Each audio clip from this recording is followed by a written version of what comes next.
Welcome to Kill Team Casuals, a podcast all about Kill Team filmed in 3 different time zones by 3 different gents. Enjoy. When the Dataslate changes dropped, Ben sent a message and it was like calling in the 5 families. He's like, we need an emergency pod. I'm calling in the families. We need to discuss this as soon as possible. So here we are on a Thursday or a Friday, depending where you're on the world. Maybe even a Wednesday. I don't know how time works. Let's go crazy. Here we are. A big thank you to everyone in the chat who's made it here for the emergency meeting. Obviously, the gathering of the families. The chat is part of the family, so thank you, Papa Kraken, AO, Lapscallion, Drone, Jin, Screech, KT Painter, Chris Tur, Papa Kraken, Sandy. Turner. Oh, we got everyone. Turner's in the chat. Diddy Mas, all the favorites. We got all the faves. Yeah. Well, so that's it. That's what this ep is all about. We've got all the balanced data slates, which changes, which is, let's be honest, is probably one of the biggest we've seen, I think, since it's all released. It's been mad, hasn't it? This one, and teams touched that have never been touched before, which is crazy. And some classic teams. It's illegal. Yeah, some teams that have been down in the dumps, Decent, getting a bit of a lift. I would say there's one team. I just want to quickly touch on it. That still, I was surprised didn't get touched, and I'm going to say it again, got touched. Beaties. Still no good. I thought you were going to say like scouts or something like that because they need something, Scouts, but obviously it's too soon. It's too soon. Easy out for them. For those guys. But Beaties. Yeah. How's their win rate doing? We're not particularly data driven here on Kill Team Casual, so I don't think any of us have the win rates in front of our faces. But I wonder what their win rate. I've got it in my waters.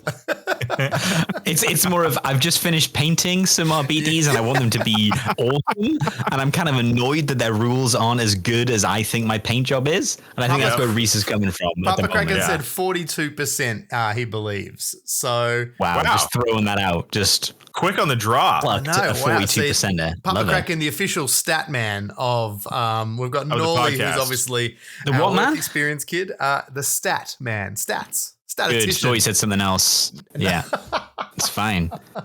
No. On it. Hold on. I'm the official fat man of the podcast, Russ. He's the official stat man. I thought you said scat. Scat. Okay. Yeah. We had to get a new scat guy. The other guy quit in disgust, weirdly. So, all right, let's jump in because we know we also do have a clock on this. That's clock, Russ, if you didn't hear that properly. Clock. So I'm game. I'm game if you are. Clock. Got you. We will roll into the first one, which is changes to the core rules is the first one. I'm not going to lie. I'm a little bit sad, but jump tests. Yeah. Get them out of here.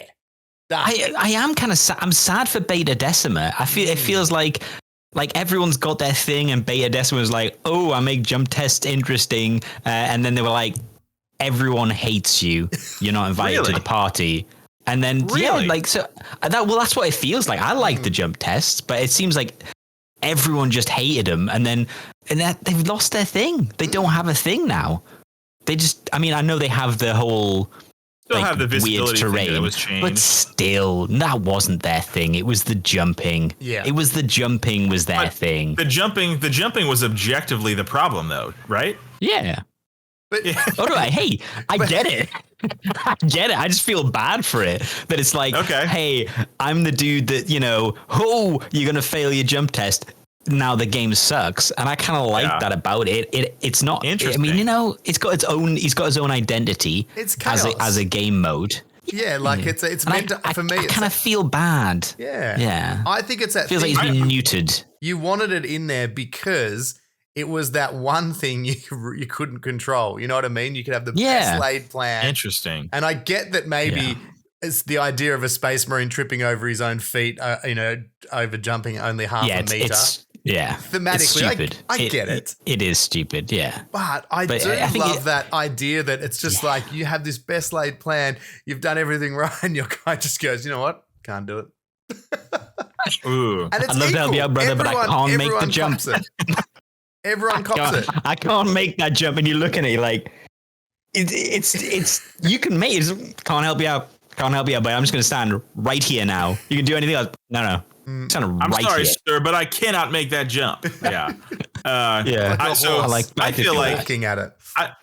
I feel like jump tests, leave the jump tests to Necromunda. That's where I'm at. Okay. Well, that's the problem, isn't it? It's because the game's too sweaty.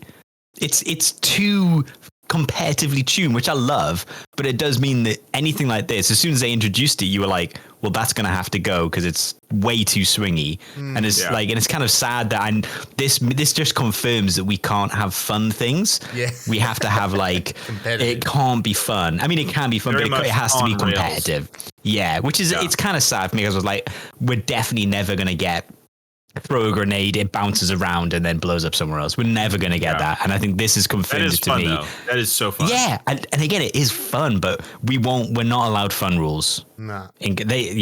Does this remind because it's too competitive. Does this remind you guys a little bit about when Into the Dark came out too? And initially it was like, so certain weapons can blow holes in the wall, and that was like a big thing. Like that was a part of what we were excited. That's what makes this unique. And then they brought it out and went, well, that's way too powerful and insane. It breaks the game. Yeah. Although jump tests don't break the game, it's kind of that same thing. It was like, this is going to make it cool. Jump tests are going to be really important. And everyone's like, we hate them. And I'm still sad about that.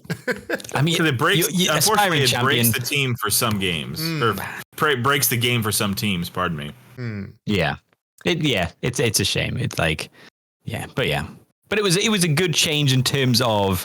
Agreed. I think there's a lot of people who didn't want to run Beta Decima at tournaments. Yeah, and they were like, it's just harsh when you roll a 1 and that's why you'll lose.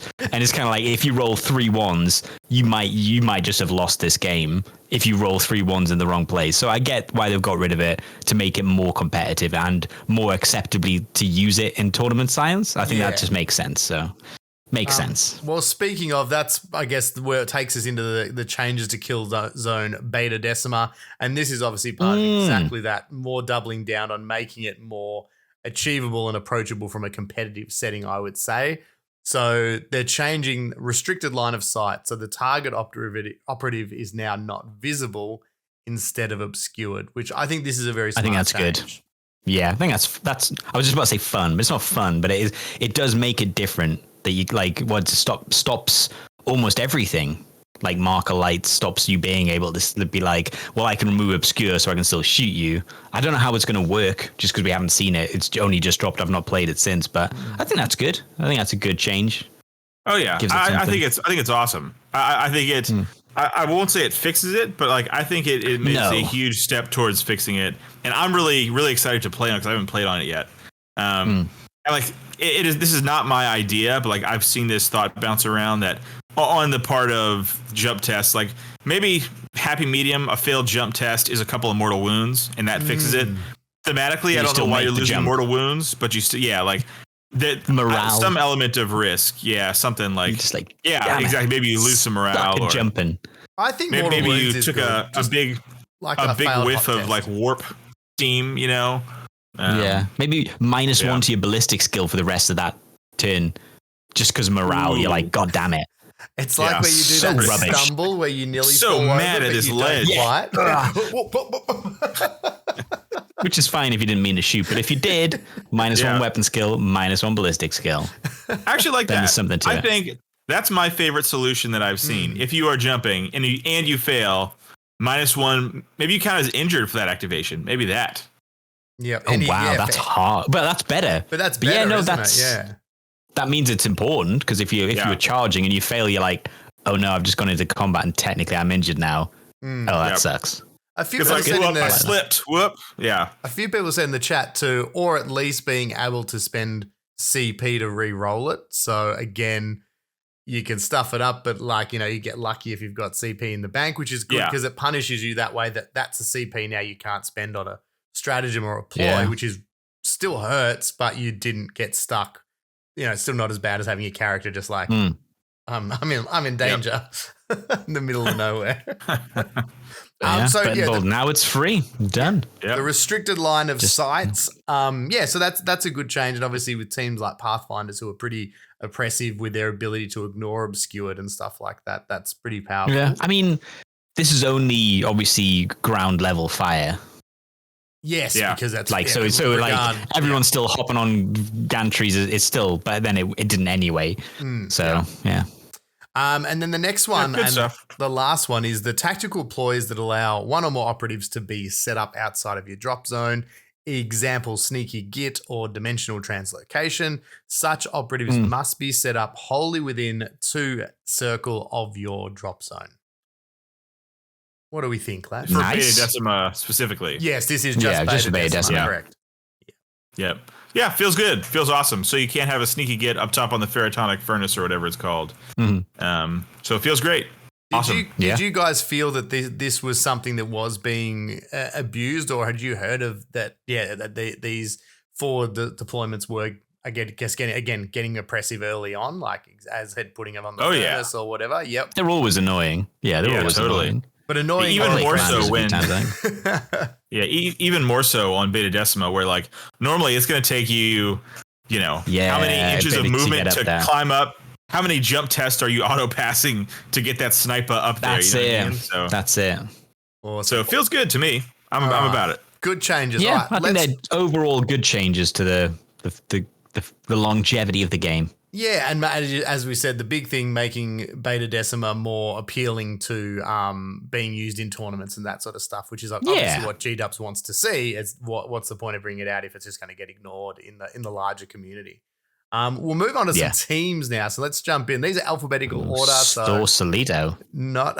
I'd love you to be like alphabetical order and like immediately start with like root, and you're like, it's like turns out through all of this, Reese just doesn't know letters. He's just like KFOP no Slev. It's a rough way to find out. It's the Australian alphabet. Yeah, my favorite letter is Slev. Yeah. I don't know. I was trying to speak Reese's language. Slem is when he puts S, L, and M together because they need to be together. They're the same, right? They want to be. I've always said S, L, and M really want to be together.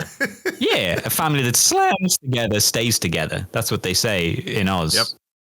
It's a classic Australian saying.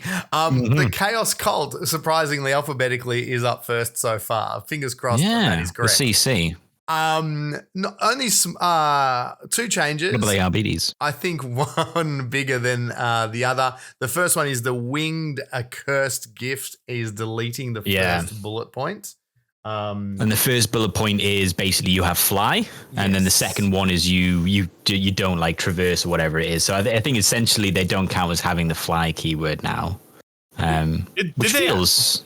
Did they get the fly keyword? I looked at it. I looked at it before. They could get winged, which gave them. It ignores all modifiers to his movement. Yeah, so basically, if they were injured, it ignores all modifiers to their movement. That's what it is, basically. Yeah. So that's the one. Yeah, that's cool. So it's still being injured now. That feels good. Yeah, and then operative. I didn't know that. I didn't see this one. -1 devotee. Yeah, that feels like a real big hit because their entire thing is having devotees to change, and if you have one less option, I didn't know they got that hit. Like they're not. I don't see them a lot in the UK tournaments, but that seems to be like huge. They must be doing really well still to be able to be hit this hard, this late.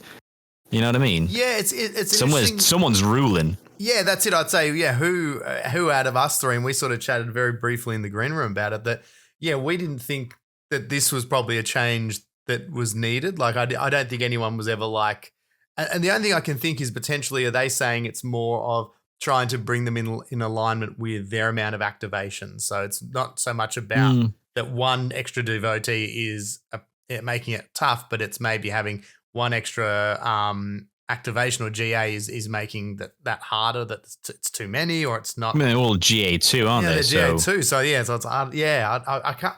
It's an interesting one. I'm not sure. You would have thought maybe you'd lose 2 then, because then that's the GA2. Like, I guess as soon as you start evolving them, Pokemon evolving them, they become GA1, don't they? So I guess it makes sense. Kraken's saying it's needed, so I'm guessing in his neck of the woods, the meta is still Chaos Cult's doing real well. I've never played them on Beta Decima, but I can imagine with that whole winged thing, they were probably doing okay. So I've done some due diligence here and pulled up a February win rate. Sorry, Ben.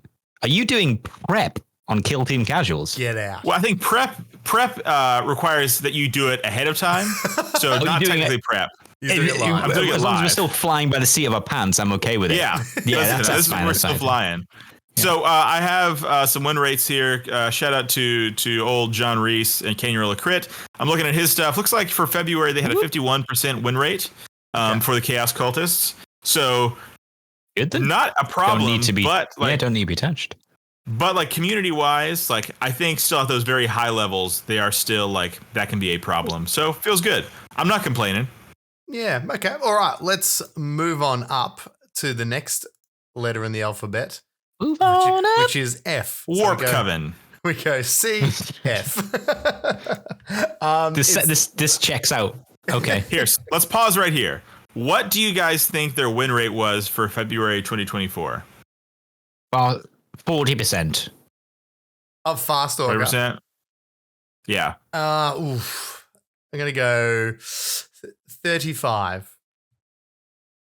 Says here I got 46% for Farstalkers in February. Wow. Jinky. Yeah, strange. Like higher than I assumed it would be. Screech beat me too with 43. Whatever. This isn't Legions of Russ, buddy.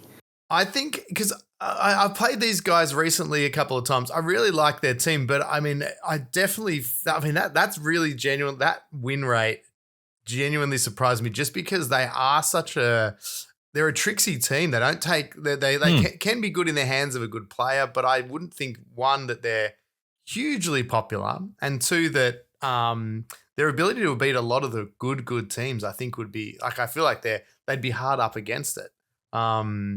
And it'd be interesting to see if these changes are going to make a big impact on their team as well.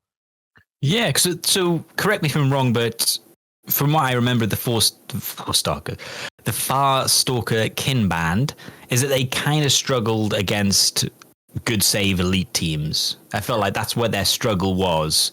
Yes. Do we feel like this has helped them? No, but like another struggle they had was their melee into like even mediocre teams. So like I went ahead and pulled out the Q4 win rates, which might be a better picture. And actually in that they had a win rate of 42% for the Farstalker. So even a little bit lower. So like the bummer was you had to spend a CP for your attacks to go up to 4, and then you might not kill, a blooded trooper or something like that. But now for a CP, a lot of your important pieces go up to 5 attacks. And so I think it helps them out in some of those horde matchups as well. Yeah. But no, you're absolutely right. It does nothing to help them in the elite matchups. Except for maybe parrying out if you're lucky. Just surviving. And Cultists, by the way, for Q4, Cultists had a 56% win rate. So on the higher side of things. There we go. Yes. You had those stats here live. But like 6% over and they lose an operative, it seems quite harsh. Yeah. I think they're paying the what you call it, like you remember when previous edition like teams would pay in the new edition for being too good in the previous edition. Yeah. And they're you've still got some guilt left over. And I feel like maybe I think maybe they've kind of got that. The Chaos Cultists, they came out so hard that they're like no one's like lamenting another nerf for them. Yep. Because the players that picked them up, they're like, you deserve this. I kind of feel like that's still there. You know what you knew what you did. You So I think that's it still. So we'll quickly just break down the Farstalker changes just for those. So as Ben was sort of suggesting, a couple of the main characters got a little bit better at close combat. So the Kill Broker, his Ritual Blade and the Blade can add 1 to the attack characteristic. Obviously, the Ritual Blade is an equipment. And the Stalker Operative also adds 1 to the attack characteristic. So 2 of the characters you would expect to be good at close combat were definitely underperforming. So this, as we highlighted, does help, especially into those, 7 wound models and stuff like that. The Kill Broker's ability also called the Kill. That was the previous one. Apologies. We also have the Tracker Operatives marked for the hunt and from the eye above actions. This operative cannot perform those actions while within engagement range of an enemy instead of Pentagon. So that's the change there. And lastly, and this is the hounds. The interesting one, the hounds. So the hounds have now changed from being GA2 to GA1. So I think that will. Yeah, I think it'll depend on how you, as a crew player, run your hounds to whether or not you think that's a good or a bad change. Because I know a lot of people who run them like to run them at the same time. But I correct me if I'm wrong. Can they do mission actions? I don't think they can. Can they just pick up? Right? They can pick up. Yeah, that thing. So it's not like you can use them for loot. So I don't know. It feels like it's good. It feels like it's a good thing. But I don't play them to be like, this will change the way I play. So I don't really know. Yeah, I think there was something cool for them. Sorry, Ben, you go. Oh, go for it. I was gonna say, like, well, don't mind if I do. Oh, no, wow. You hang up. No, guys. You hang up, guys. You dirty Ben, dog. Please talk so we don't get any more embarrassed. So, I think a fun change would have been for the dogs to leave it up to the player, like a special ability where they could be GA1 or 2 at your discretion. That feels I think that would have been better. I like that. Because if you're a player and you play specifically, you found a way to make GA2 hounds work, then you shouldn't lose that.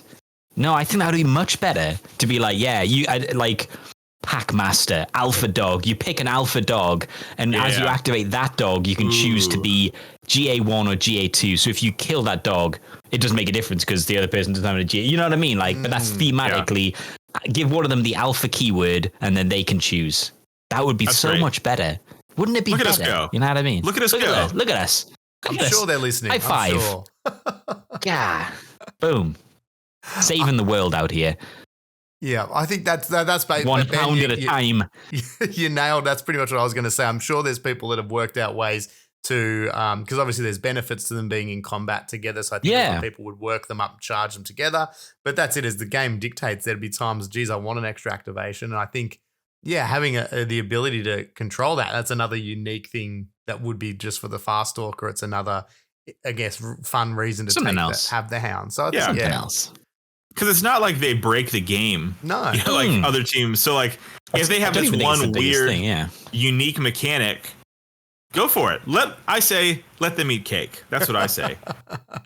I still think the biggest thing for me having, again, I'm no Crute expert at all, but obviously the big thing for me with these guys too was they still feel very middle of the road in their ability to deal damage, whether as a shooting team or a close combat team. So it's great that they gave a couple of the operatives that extra attack, but still their damage in general, whether shooting or close combat, is still a little underwhelming. Would have been nice to see, I don't know, some way to add a bit more AP or something that just makes them feel a little bit more scary. I think if you've got a tough team, you're not really too threatened by a lot of their stuff. Agreed. Yeah, that's fair. Apple just made a good one. Give them both gunners. Give them both of their heavy gunner options. So hey, there you go. Have the Skinner and the Tri-Blast. Maybe, But then you'd have to, you know what I mean? That's another model. Yeah. Yeah. Why don't they do that? But it's still a choice. So it's not an extra. And it's still heavy. It's just having. Where's the Crutox? Jeff? Yes. Where's the Crutox? God damn. Oh, no. I don't. Not again. We're on limited time. Don't get him on Crutox again. Let's move on. We've already talked about how I would bring the Crutox back, and I would bring it back. I would bring it back. Like that. All right, here we go. Next one. It's F for Fellgor Ravager. F in the chat for Fellgor, everybody. Yes. It's nothing. They're still freaking awesome. Yes. I would say there's nothing. But good, but awesome changes. Yeah. Decent change. So we've got the Iron Horn. So their operative, they call the attack. The selected operative must be visible and within Pentagon of this operative now, which I think is fine. It was just visible before, wasn't it? That seems like a decent enough change. Yeah, change. Brings it in line with a lot of other abilities that, I don't think that's changing, because I think generally you have your leader central so you can dish that out so you can still see everyone. Making it within 6 inches feels like that won't change your playstyle too much. Exactly. Maybe a little bit. I would say even more thematic, because it's like encouraging you as a pack, as a herd, right? Yeah. That's very goat. It's nice, goatish. isn't it? I think it's good. The bunching up is that so many of the other things are reliant on positioning and placement of keeping guys together. So no, this just ties in with that. The next one is, I guess, a bit of a cheese chop. The Gnarl Scar with the uncompromising attack action. You can only select an auto pistol for this action's shooting attack. So previously, people were loading up crack grenades. So this is great. This is awesome. Close combat and just feeding that grenade down someone's throat in close combat. That was always quite thematic. Imagine like that. That's why he's got that metal fist. Yeah, because he's grabbed it and he's shoved his fist, and then it's blown up, and he's just been like, "Hell with it. Give me a metal fist." What question for you boys, you beautiful boys? Where do you think Fellgor was at the Q4 win rate? 60% or 65? I'm gonna go 58. Ooh, 61%. Oh, in the mid. Russ takes it. Boo. Yep. Boo. So you said 65? Oh. No, I said 60 or 65. I'm pretty sure. Okay. I said 60 to 65. I gave myself wiggle. He said anywhere between 20 to 80. Reese gets it because Reese took a hard line. Reese gets it. He chose. Reese gets it. I'm back, baby. Boom. So yeah. And then the Death Knell War Gong, no effect when the Death Knell operative has a frenzy token. Great. These are three awesome changes. Good change. Yeah, 3 awesome changes. I think they're still going to be one of the best teams in the game, which is fine, right? Like teams are allowed to have their day in the sun and be awesome. So, but this is the Gnarl Scar is great because that sucked when that hit you. Because the problem is you get the crack fight death grenade shoved down your gullet. And then they'd proc Blood Sense and send somebody else to come in and kill. So at least there's one auto kill, sort of, put to bed a little bit. So it's great. It's awesome. I think it's a good move. Lastly, as well, just a bit of one that snuck in under the radar: the war paint equipment going up to 2 equipment points. So war paint was always the auto include. You just went everybody has war paint and grenades. That was Some people didn't play it that way though. So it's this is a team. Yeah, there's a couple different play styles at the very high level. People were not taking a bunch of war paint, like some players, and so you just highlighted why I didn't know this. Go on. I only heard it because maybe I was talking to Jimmy about it. I forget, but so it changes a certain play style, and so now you get to think a little bit more, which is good. But this team is certainly a thinking person's team because there's a lot going on. Every operative's got something going on, so it's weird that the Beastmen are like a high IQ team. Big brain, yeah. Big brain teams, kind of great. I mean, you're mainly charging, but oddly, you've got to charge the right sequence and then chain charge. But Fellgor Ravagers, decent changes. I think they're decent changes. Not humble. I say it's a good start. Too much. Yeah. Yeah, good start. We want more. We'll need. Oh yeah, I think they're still going to be incredibly good. So we'll see if they'll probably drop into the 50s, but I don't think they'll drop by much personally. All right, moving on up to the Hearthkyn Salvagers. I love these changes, boys. I love them. I love my short kings. I'll never play them, but I love them. Yeah. Where do you guys think they were sitting it's the same. You love the idea. I love them. I think they were upper 50s. I think they were 58 because I think people who liked them were good players and played them well, and people who weren't playing them well stopped playing them. So I think they've got a high win rate. I'm going to say 50. You want me to take a harsh stand? I'm going to say 57. 57. Okay. I'm going to go 57. 50. Okay, well, you guys are so generous. What's wrong with you? 42%. 42.5%. Yeah, for Hearthkyn. Wow. Okay. They're hurting. Okay. They've been hurting, boys. Yeah, okay. Well, I'm glad they got this buff. Yeah, okay. So they can keep it now. The first big change is to, I guess, an operative that was in a little bit of no man's land in terms of what their abilities actually did, which is, I think this is good. So it was the locator, spelt terribly.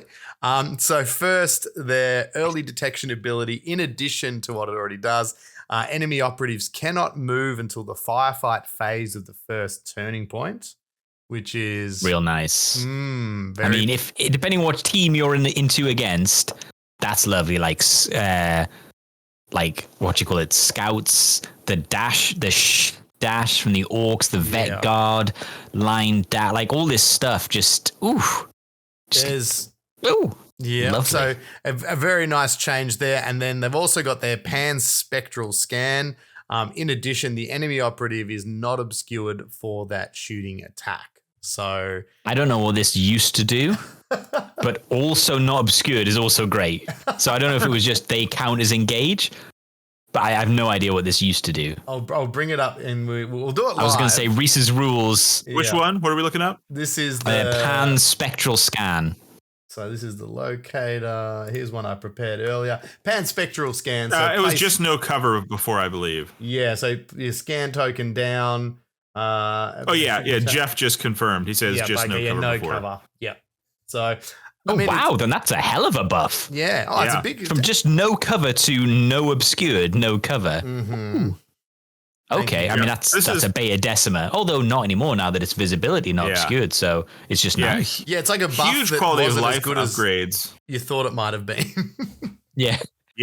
I feel like my favorite change here is the dozer. I know it's probably the most powerful, but just think about like the movement for a team that's sort of cucked in the movement department. A 6-inch charge. Yeah. You push somebody, and then 3 inches, so you're getting 9 inches of movement. That's great for it. Even if you don't fight them, even if you charge, push, charge, and then tap a point, man, pretty sweet. To me, I look at that and I think, man, that's a great toolbox ability. So I love this. I love our short kings. Yeah, I really like this. I think that duality of its purpose too, that the charge also doesn't have to be into the person that you initially smashed. And Russ, you were saying in the green room, that idea that you can all of a sudden knock one operative off and get into combat with another. And, so there's options. It doesn't have to be just, that makes it feel so much more usable. I think that a lot of the time you didn't really want to use it because you're like, well, I just actually want to kill that operative versus pushing them off. Like that's the smarter move.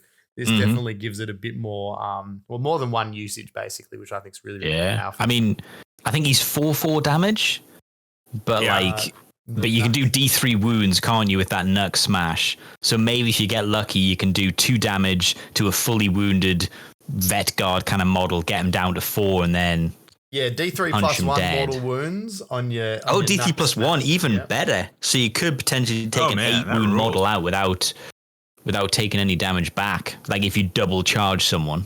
And I forgot this part. If the D3 result is a 3, you also subtract 1 from the enemy operative's APL.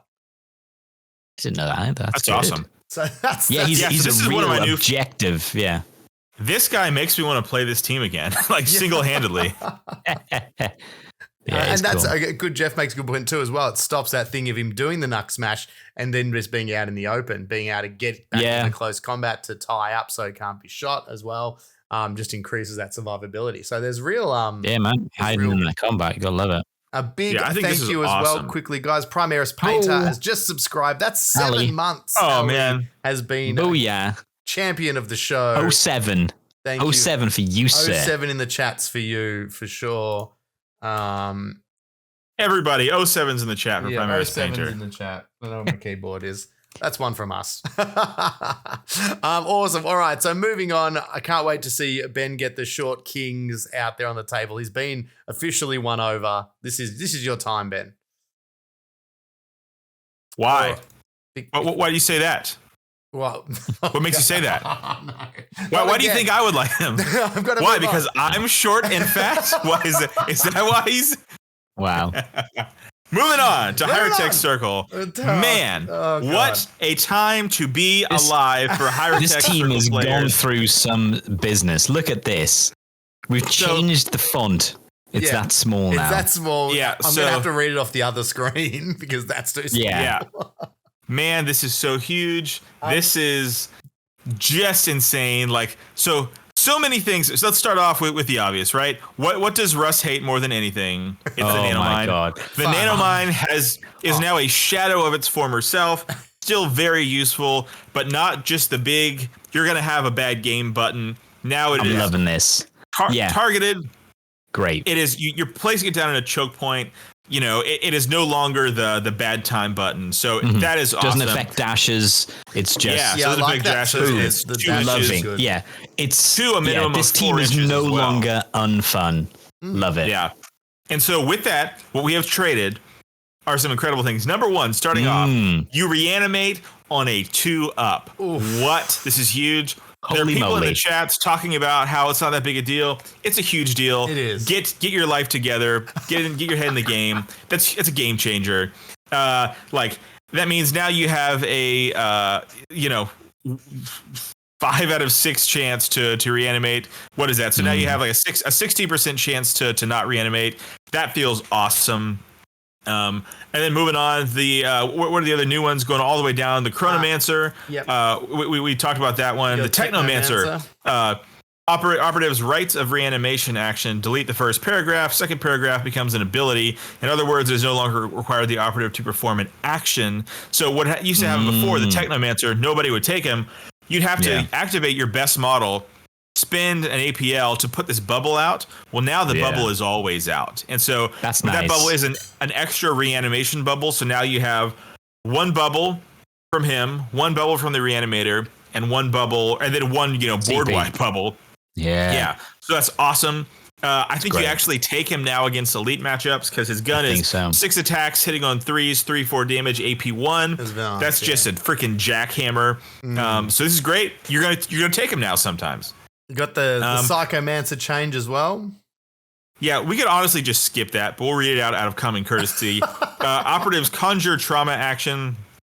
In addition, roll 1d6. The result is higher than the enemy's APL. Subtract 1 from that enemy operative's APL. No one's taking him. Don't take him if you play competitively. If you're playing competitively, you're not running this team. And then we save maybe the best for last. What is it? Oh my! This is insane. It's not insane, but it's like it is. So that this is like a complete wish list for every Hierotek player. Like we all want the mind to be changed, right? We all know it's too strong. Yeah. So what do we get? The Apprentech is now at MFing 3 APL. This is huge. He's actually he can move and drop a mine and shoot because he has a decent gun to clean people up. Yeah, but he can shoot through the other guy anyway. Yeah, and that's exactly it. This opens up so much play. Like. It's just crazy because 2 APL, he was every turn, move, drop the mine somewhere else. Move, drop the mine a little closer. Like, that's all he was doing. Now he can move, tap, drop. Now he can move, shoot. Like, it just opens up so much. Whatever, This team, like, they used to have these real big power spikes on this team, as we all know, as Russ knows better than anybody. And they've equalized it, right? If you look at it as almost like an audio track, they've equalized it, normalized it. So they brought the bummers up and the bummers down simultaneously for this team. So, in my opinion, that's all I care about. The best rebalancing of a team I think we've ever seen. Kudos to the team, the Kill Team team at Warhammer.com. Yeah, Kill Team. This rules. Great job and awesome rebalancing. I love it. What do you guys think? Do you know what's funny? Literally, I think if we went back and re-listened to the last episode, this is a very similar wish list to what you guys actually came up with. You guys were very close because you talked about, I think, Ben, you threw the 2+ reanimation out there. We talked about those changes to the nanomine. So it sounds like this is pretty much spot on in terms of what the community, because we are the community's in our chat. This is the kind of vibe and feel that we were sort of heading. And I think for me, the change I realized is that change to the Apprentech. He just becomes so much more useful now. Like there's just that synergy and I guess the ease to which he can now synergize, which is so important to that team. With only the 2 APL, it was easy to misplay some bits and pieces if you weren't just doing mind shenanigans. So no, I really like it. He becomes a better piece for, like if you need someone to race out, get an objective. I don't know you're going to Chronometron. So I still think you probably take the Chronomancer because Chronometron's so good and maybe the mine's going to be useful in a clutch, but the Technomancer also, I like that the Technomancer's got people thinking maybe the Technomancer. Like, because before it would be like, well, I'm taking the Chronomancer every day. Yeah. I like that now. I still think maybe the Psychomancer, he's probably got some play, and there's probably someone that uses them well. I think that's the catch. That's probably the only miss is that the Psychomancer still hasn't entered the conversation of usable. It's fantastic. The Technomancer's back. I think he's got a good gun. Yeah. No, I think he's got a good gun. It's like a bunch of attacks. Remember. 2 damage, AP2. So like It looks good, but realistically, you're doing like 4 to 6 damage on an elite. Like that's nothing to an elite. It's the blast. He's got a blast one as well, hasn't he? But it's not as good as the 3/3. It's not as good as the yeah. So here's my idea. Here's my idea for the Psychomancer. So this team has like no Cryptek has good melee, which is fine. Like this is not a melee team. Ooh, that'd be interesting. I think you give the Technomancer a pretty viable melee profile because he's got these mecha tendrils. So I think Sandaldino's idea would be to delete him. I think you give him a good melee profile, not insane, but a good melee profile. You give him a Grizzly trophy, or you make him make people injured, or like maybe both. Maybe he gets Grizzly trophy, he makes you injured, and his melee profile is just decent. Like something like that, I think would be an awesome. Like that would make me want to run him because I just love melee so much. Blade one. Yeah, that's my idea. That would be, that's what they are kind of missing, a melee beat stick. I don't think you charge a lot with Necrons because they're shooting so good. Yeah. And that would be really interesting to be like, here you go. But that's fundamentally changed. Like you'd have to change his entire loadout to be like, this dude's now a combat dude. But that would be an interesting one to be like, you're up against Kazakin. Maybe you want someone that's just going to wreck their backlines. Or Tau. You want someone that can fly and then charge turn 2 into multiple models and maybe make that we're just creating a new operative for them. And you know what? It ties in with what the lore is. You know what? You know what they need? Give him the crew talks. Bring out the crew talks. Give him a crew talks. That'll fix him right up. Yes. Everyone, check under your seats at home. And while we're here, what do you guys think their win rate was for quarter 4? Ooh. They've been 58. Doing good. Yeah, it's going to be high. I reckon I'm going to go 58. You guess everybody to you is broken, Russ. Everybody to you is broken. Okay, 52. I'll get Nick. 48. 48% win rate. Because guys, this team is very unforgiving, and people are only just now sort of cracking on how to play them. Some good players like Shane recently did incredible with them, but people are starting to down. I think we'll see it. I think we'll see it go up because more people will pick them up and not suck with them. So I won't be annoyed playing them now. Yeah, totally. I always loved the team, but that 12-inch mine just hurts. Yeah, it's gross. I still think they'll be annoying. The thing is, though, I think it's still going to be good if you put it in the right place, like in front of objectives, but it's not as oppressive. And I think that's good. And I think they wanted to make sure. Yeah, and it can if you place it right, you can make sure someone can't get to an objective, but it's only one objective. It's not, you can't get out of your deployment zone. You know what I mean? So I think that's good. I think it's good. It's not a I game. think we all agree the Hierotek Circle is great. Next team. Awesome. Yeah, great work. Yeah. Just a quick one too. Welcome to Tepe13, first time in the chat. His first time getting to show live. Welcome. 07. Aboard. Let's go to the next team. It's another interesting one. It is the Commandos. Commandos. So here mama. we go. What do we think? I didn't even know. What do you think their win rate was, by the way? 58. I'm going to go 51 again. No, I'm going to say 54. 54. I think it might be higher, though. I think it might have been 58, but 54. 56. Oh, okay. 56. Okay. So, Reese. Yes. Wow. So you know what I say before we get into these changes? My last week. You know what I say? I say I didn't like it. Join me in the chat, brothers and sisters of the Creed. Hashtag not enough in the chat. Oh, stand with me in solidarity. Hashtag shut up. Hashtag not enough. No, it's not enough. They needed hashtag more. Shut up. But thank the gods. But thank the gods above. Maybe their reign of ultimate supremacy is finally over. But guess what? They'll still be one of the best teams in the game. Yeah, what are the changes, Reese? Probably still good. So, first up, it's everybody's favorite adorable exploding creature, the Bomb Squig. This operative's APL cannot be positively modified for hashtag shut up. Bomb Squig special rule, making a shooting attack against each other operative within its engagement range, which is now instead of visible to and this within circle actually feels bad. Yeah. This actually feels bad. Don't listen to this I like it. I like that they're getting nerfed. Don't get me wrong. I mean, and when we get just a scratch, oh mama. But this feels like all the bomb squid has was blowing up and killing it. And now you're probably only going to get one target. Yeah. Almost definitely. I have lost respect for you as a human being, Russ. That's what I would say. And that's fair. That's fair. Let's move on to the next. You don't need to explain. Nothing else needs to be said. Okay.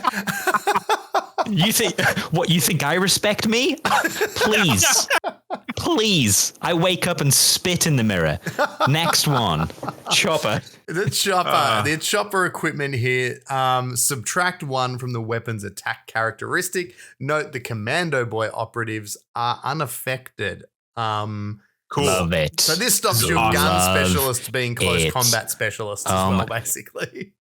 I mean, because this is this, along with what Just a Scratch used to be, just meant that they didn't need that extra attack because you don't need it because you'll get an automatic parry on the important one. Yeah. But shall we move on to the biggest, bestestest? I still think this could go further, but that's just because I hate Just a Scratch. But let's Reese, as the founder of Reese's Rules. Thank you. Bring us home, brother. Bring us home. Just a Scratch tactical ploy, excluding again aforementioned bomb squig, and when damage would be inflicted from a normal hit only. Love it.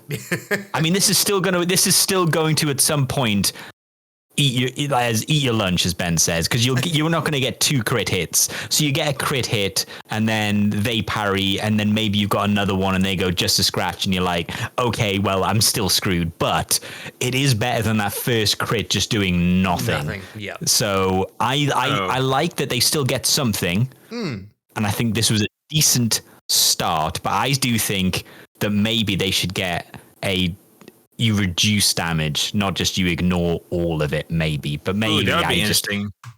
That'd be super interesting. Yeah, like to a minimum of maybe I'm just 1 hurt. or 2 or something. Maybe I'm just like a hurt person. You know what I mean? Yeah, so I'm checking out the chat, and then Screech83, shout out Screech83.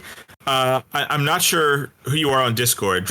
If you feel comfortable, drop your Discord name, Screech83. I think he's Australian. But he is indeed. Is he Australian? Not in Discord. Why? Because Australians, their language sounds like screeching to you. Is that what you're implying? I can no, because I can tell that he's handsome, and all Australians annoyingly are handsome. Some call it an accent, but I call it a language all unto its own. Wow. He is Screech in the Discord. So yeah, Screech is reading my mind. I agree, 10,000%. It needs to be CP plus CP 1 because that's decent. Here's what this is great for. It's great for like legionaries are now even more of a menace because lethal 5, wham bam, eat this, like you said, knuckle sandwiches. Now we're eating their lunch more than they even were. I'm like Hand of the Archon, where it's just crit city turn 2, and bam, you're just raining down crits upon their head.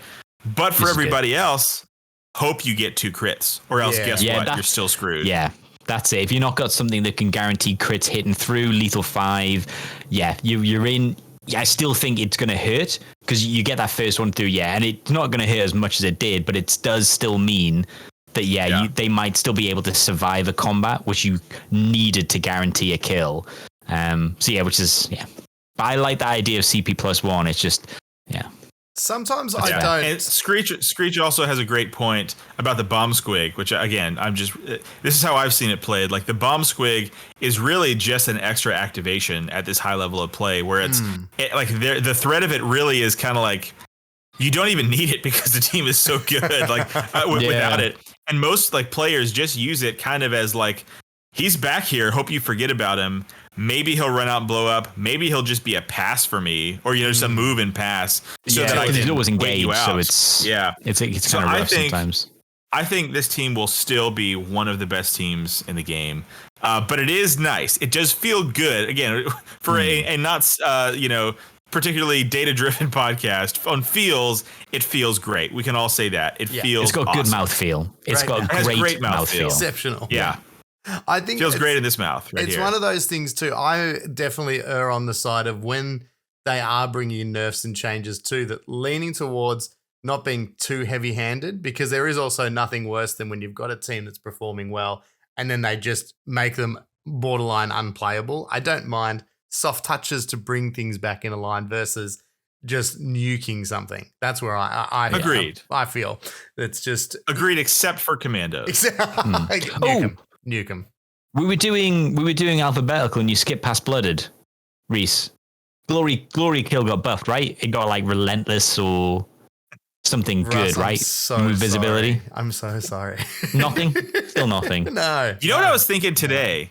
Because there was a blooded player at the shop. I know we got to keep cranking on time, but like blooded feel like a team where time has passed them by. Yeah, it's like somebody who peaked in high school but never made it out. It's like, man, like their data sheets are awesome. They're fun to hang out with. Like, man, you guys are gonna go out and have a good time together. But like long term, you're not calling them back. The team's hurting. Yeah. Their best strat ploy other teams get for free and is better. Yeah. Like you get balanced against this dude, but you have to be able to see him. And it's like just balanced. Yeah, just because I hit on 4s pretty much across the board, right? Like that, just balanced, not relentless. Like I need it. Come on. Anyway. Well, back when he was in high school, Next team. balanced was all you needed. Okay. All right. This newfangled. Back in the day when you were young. Probably, in my opinion, one of the biggest news things here. Vet Guard, the OGs, finally had some changes.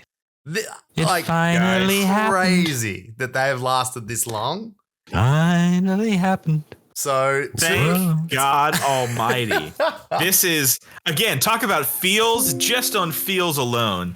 This has soothed my soul. My human soul has been soothed by these changes. Thanks for clarifying human. And guess what? They're still incredible. They're still incredible. Sorry. It has soothed my fat human soul that these changes have been made. Sorry, is that better, Reese? Much better. If you can dig deep enough to find the soul under the rolls, if you can get there through all these rolls, wow, yeah.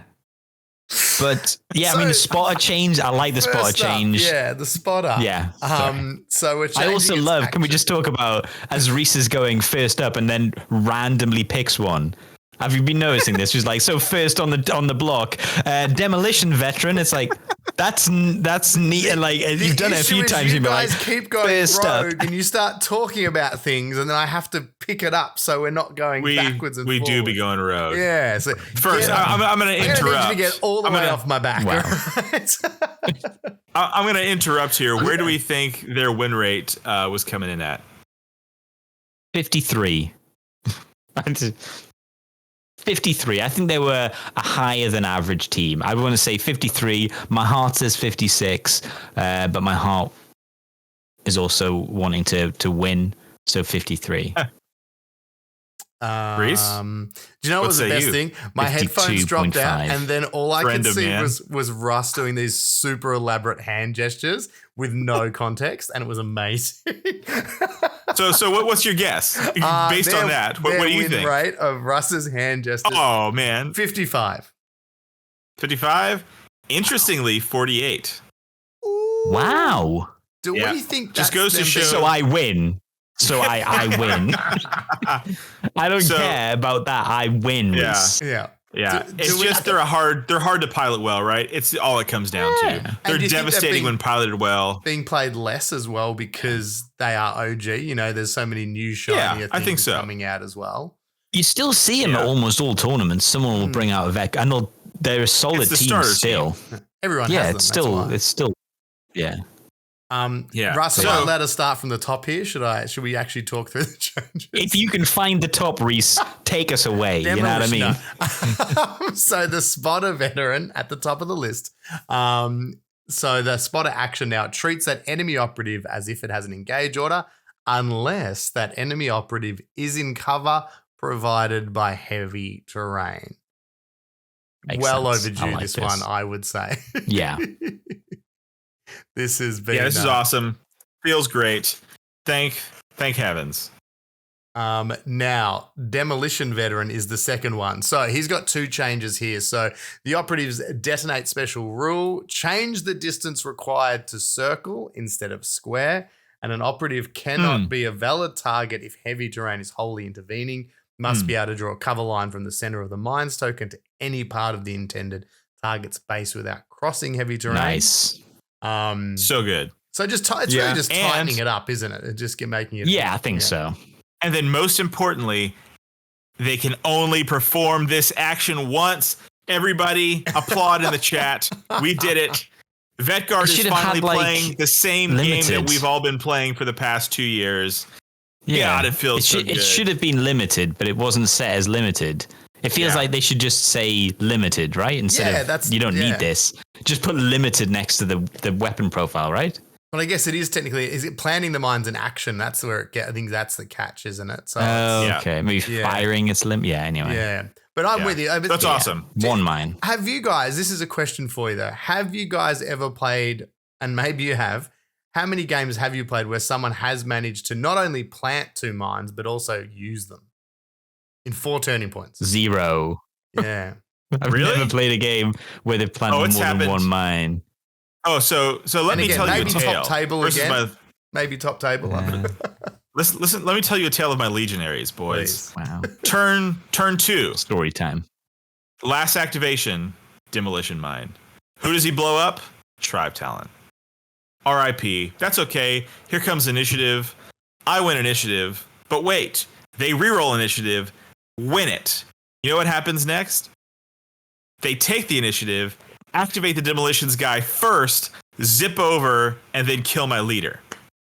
So it has happened to me, and it sucks. Yeah, that is just GG. Good game, my friend. Yeah, that's over at that point, isn't it? Turn 2, losing the Shrive talent and the leader. Yeah, tough day. But yeah, so this feels good. It's going to be a great team. But I feel like if I was playing an elite team into them, I feel like even though I'm still out activated, even though still it's very much uphill, I feel like I have a chance where before I didn't have any chance. Yeah. So against a competent Vetguard player, right? It's just like it's impossible if you are playing someone who knows what's up.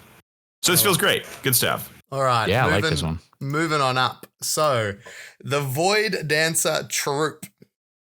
Everybody, pour one out in the chat. I'm getting power drunk off of telling the chat what to do in the chat. Yeah, it's like feeding my. Everyone in the chat. Dance what Ben says. Everybody, don't listen to them. Don't listen to them.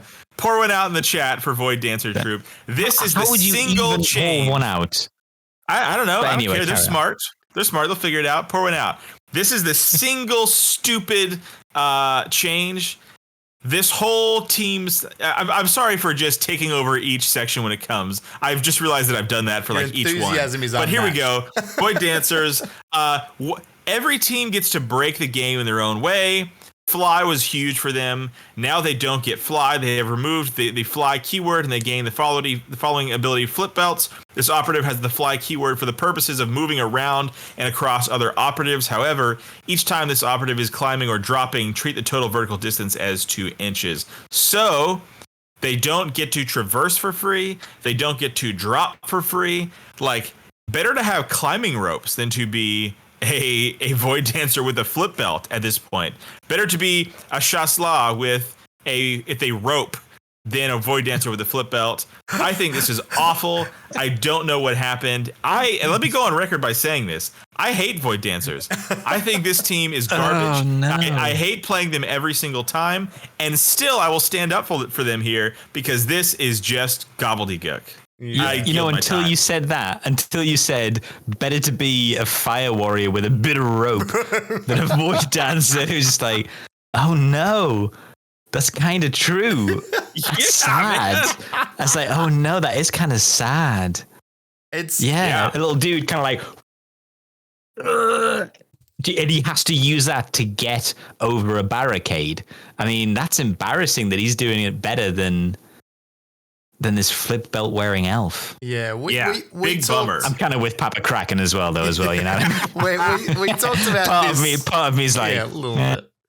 We talked. I think if you give them free traverse, then I think it doesn't hurt as bad. I wouldn't mind a free traverse. We mentioned it earlier, though. Do you think the Void Dancer Troupe and Fly, though, again, they're a victim of their past sins? Like, remember early on with not just Void Dancer Troupe, but Harlequins themselves, like right back to Compendium.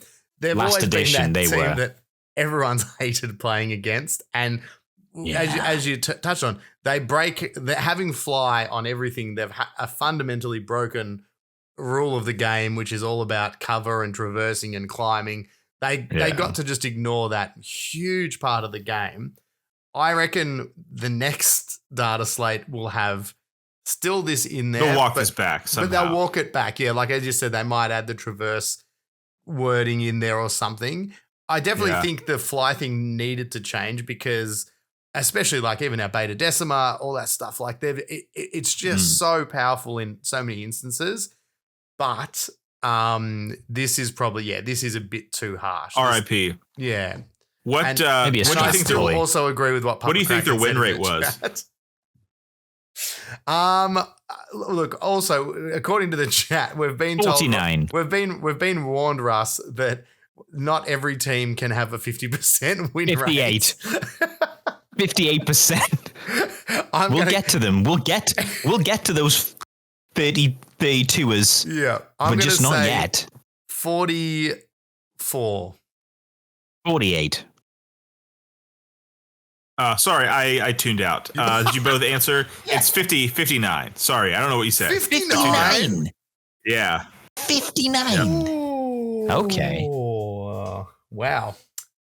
We were way off, Russ. Okay. Thanks. Well, they should. Thanks, chat. Technically, I won. I feel like I went for the higher one, right? So I'm definitely. I don't know what you answered, so I'll give it to You were Russ. way off. I was just off. I think that's how that works out. But 59's high. Yeah, but they're not winning, but they're just like tournaments, but they are winning games, right? Because they're just, I mean, it's a great team. They're very strong. But RIP. We'll see what it goes down to. The top tier players, I think, will still do very well. But or players will still do very well with them. But hurts for all the pub stompers. Yeah. RIP. Pour one out.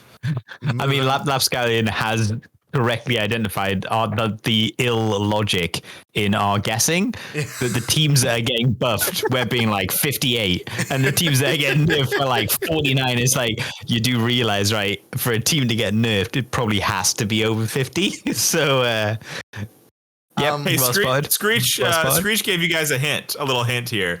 So, what do you guys think Wormblade's win rate was? Well, technically, this was a clarification. This was a buff, so I'm going to say 46. Yeah, I'm going to stick with 42. Wait, Reese. Why is Wormblade up next? Because no, Warp Coven should be up next. It's because he doesn't know why it becomes a 4A. I finished the slide and then I had to add this one in at the end because I'd missed them. Shut up. All right, Wormblade, what do you think your win rate was? I said 42, all right. 40, let's just say 40. 54. What?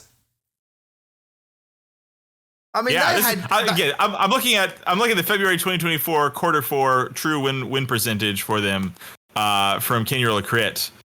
And what team? I don't know who I'm more 54. annoyed at, Crit or you at this stage. You know what I mean? I'm not sure who I don't believe. What's happening? Well, this is It would be awesome if I was like reading off wrong stats somehow. How awesome would that be? Better. I bet you are. This is more than anything just a bit of a clarification from a change last time. So this is in regards to the Cult Ambush ability. The first time this operative performs either a fight or shoot action in each of its activations, if its order was changed from conceal to engage during that activation, or it wasn't visible to enemy operatives at the start of that activation, it can basically do the thing where it picks a dice result and re-rolls. Yeah. I said this is just a clarification, I think, that makes sense and makes this not as painful, that it was just if they weren't visible at any time. which was weird. Yeah. So this doesn't this just mean that the models coming in from hiding basically now get it as well? Because they weren't visible at the start of the activation. They come in because they couldn't flip their order. Exactly, so now they come in and you've got a mining laser coming in being like, I'm re-rolling.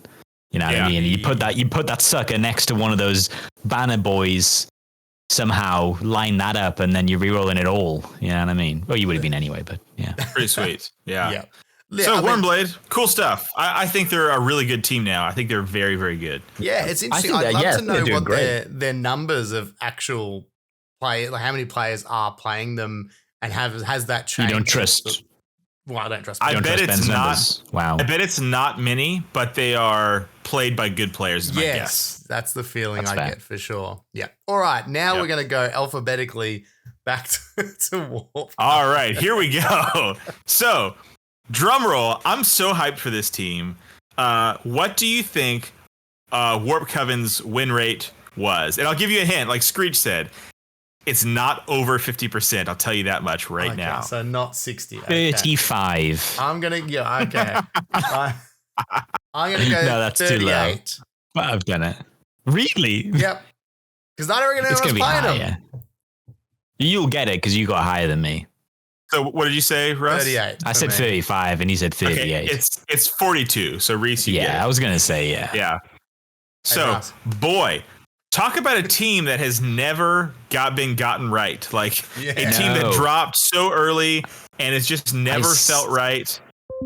I still think they need more. I think they need to be I'm curious. The best team for a while. You know what I mean? I'm warp curious right now with this team. I think that they have the potential to be very good. Like I see it. I see the potential. Changes. Yeah. So let's just to get into it. I think they have the potential to be really good. Starting off, the first change, Rubric Marine operatives gain the following ability, Sorcerer's Command. Each time this operative is activated, if it isn't within 9 inches of a friendly sorcerer. If it isn't all the objects, like all the all the symbols. Yeah, I'm skipping it because it broke my brain.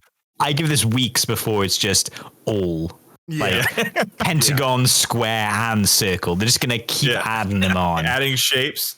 So now if you activate within 9 inches of a sorcerer, which like with 3 sorcerers on the board, you that should. is a 18-inch bubble right around each sorcerer. Like with a small team, you should have 3 APL. Yeah. You should have this 3 might APL. not happen turn 3 and 4, but you should be doing it. That. Yeah. So this is awesome. Damn right, Richard. Sorry, carry on. Yeah. Next up, and I think that's awesome. And next up is change the rubric affinity battle honor to. We don't care. No. Battle honor is narrative, right? Archetypes, recon or security. Oh, these are the old ones. Sorry, I just Zangor operatives is the next one. Yeah. Thank you. Why don't you take it away, Russ? So with Zangor operatives, they get +1 wounds now. I believe they were an 8, but I don't know. Yeah. So are they now 9? Pretty sure they were an 8. That's pretty good. That feels good. That does feel good. Really, really good. I don't know the maths to know how much that impacts them on if that changes the break level. Like if that means they can survive. Like 3-4 fists, I guess that makes sense because before 2 crits would kill it, and now you would need 2 crits and a hit or a crit and 2. You know what I mean? So that's pretty decent. Yeah. So they were 8, so up to 9. So up to 9. Yeah, that's great. That's a decent one. Yeah, 10 wounds. I feel is too much. Like 10 wounds is a lot to throw on an operative. They're only a mutant. Yeah, I was going to say they're not a demon. 10 wounds is a lot. Like that is every time you fight an orc or a Fellgor, like 10 wounds is a lot to chew through. I think the 9 is good. And then I'm hyped about this one, Psychic Powers. Yeah. Change all instances of the end of the turning point to the start of this operative's next activation until it's incapacitated or until the Psychic Power is selected again, whichever comes first. So basically, it's just in line with how Hierotek Psychic Powers work, and that's freaking awesome. And so I'm going to read the next bullet point just because it ties into this. Ephemeral Instability Psychic Power, subtract 1 inches instead of 2 inches from movement. So now your Psyker with Ephemeral Instability activates. He's your first activation of turn 1. He puts it up, slows down the board, and it stays up until he's your last activation turn 2. And so that action economy is doing just tons of work. This is great. I love it. I think this is very good. It's the other big one, a few people in the chat are mentioning here as well, is at the top there, Russ. Exalted Astartes strategic ploy. I was just doing the Reese method. I was doing the Reese method. I just wanted to keep continuity, you know what I mean? Is 0 CP now, and in addition, they're basically getting to fight or shoot twice if they don't do the other. And the gunner operative can do it, but it's one additional action point. So for 0 CP, I think you're doing this every turn. And it's I was going to say, yeah. Those rubrics are pretty much nearly always going to be 3 APL. So all of a sudden, they're real boys. They're like Chaos Space Marines and Space Marines, but very powerful. Huge. Because it's technically like a strategic ploy. Would you expect your opponent to play it every turn if you were a tournament? Only if they don't declare it. What if they don't declare it and it's 0 CP? You're just like, you didn't declare it. Yeah, and it's like, sorry, mate. Of course I was going to run it. It's like, sorry. I'd probably let him get away with it. But I would let him get away with it 100%. I'm just thinking, if you're game and you're trying to, you know what I mean? Yeah. You're trying to win that. Make sure, I'm just saying, if you're playing Warp Coven, make sure you play that every turn. Don't play Ben, because he said he might let you get away with it. Russ said he would. Ben said maybe. Yeah. Ben's the real cheese. I'm the real cheese. This is awesome. Turn your rubrics into legitimate threats, like your whole team double shooting. Boy, oh boy. 4 attacks on 3s, 3/4 AP1 in mass shooting like that. Very good. Yeah. They're good. Their shooting was already like some of the best shooting I'd seen. Like, don't they get AP1 bolters? Did you just say that? I think you just said that, didn't you? Yeah. Are they AP1 bolters and stuff like that? And then the flamers, on their flamers AP1. Yeah. And keep in mind that when they go into teams with a base 3 damage weapon on their shooting, they get a 2-up save, right? Yeah, I think that's the thing. So like, yes. And imagine the matchup into something like Intercession. Like, you're going to be tanking these shots, man. And that's it. Yeah, you've got the ability to tank and pretty much all your main weapons, as Russ was saying, AP1. The last change to an equipment, which was the arcane robes. That's now changed to once per turning point. It used to be once per battle. So basically, that lets you change critical damage to a normal on one attack. So that should have been. That should have been once per turn. Yeah, and it was 2 equipment points. It was once per game before, for once per game. But now 2 equipment points for once per turn is good spot. Because Vet Guard, get that just ignore. You know what I mean? What's that going to do to your wound count? Like on average, give you like maybe 2? Well, actually, might even more. It might be like something like 4 or 5 extra wounds potentially. Yeah. And that's really good. And again, it's as we were talking about with the Zangorans, that 1 hit point. It'd be interesting to know. Then where does that put the break points for a lot of different things? Does that really mean, all of a sudden you're surviving at extra turning point that maybe you wouldn't, or you can be a bit more bold with how you use them? The only catch I would say though is when you look at that huge list of changes to this team, that's the catch. We mentioned ages ago when we were sort of saying about how to fix Warp Coven was that fundamentally they probably needed to be fixed from the ground up. Because this is very complicated. Like, this is now a lot to change. Remember. Oh yeah. I think it's all just really, throw your book away. That's it. Yeah, throw the book away and write it. Start again. I'm really excited. I think the changes are great, but that's it. This has been a lot of work to get these guys back to a standpoint where they're interesting to play. And I said I went through the process like you guys. We built custom teams for these guys. I went in with lots of excitement, played a few games, and that was our first little interaction there. Reese was doing that challenge. One of our first interactions, at least. Screech mentioned something, which I'm just checking on Astalker Astartes, which is it has to be from a different weapon. You can't shoot the same weapon twice. For the sorcerers. No, for the exalted, just for the sorcerers.